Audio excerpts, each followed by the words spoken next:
কেরানীগঞ্জের উত্তর বাহিরচর এলাকায় জহুরিয়া দরবার শরীফে পবিত্র ঈদে মিলাদুন্নবী ও মাদ্রাসার কৃতী শিক্ষার্থীদের মাঝে পুরস্কার বিতরণী অনুষ্ঠিত হয়েছে।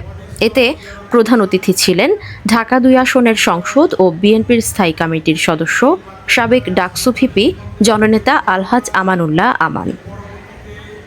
মরহুম প্রফেসর জহিরুল ইসলাম আল কাদরি ছিলেন ইসলামী আলোকবর্তিত ধর্মবীর বহু জ্ঞানে গুণান্বিত ব্যক্তি। অনুষ্ঠানে বক্তারা তার আদর্শের কথা তুলে ধরেন এবং মরহুম প্রফেসর জহিরুল ইসলামের রুহের মাগফিরাত কামনা করেন। মহতী অনুষ্ঠানে বিভিন্ন বয়সী মুসল্লিদের উপস্থিত ছিল চোখে পড়ার মতো।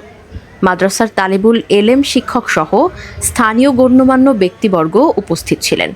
এ সময় অনেকের মধ্যে উপস্থিত ছিলেন প্রফেসর জহুরুল পীর সাহেবের সুযোগ্য পুত্র, যুক্তরাষ্ট্র লন্ডনের প্রবাসী মইনুল ইসলাম, হাজী খুরশেদ আলম সহ অনেকেই।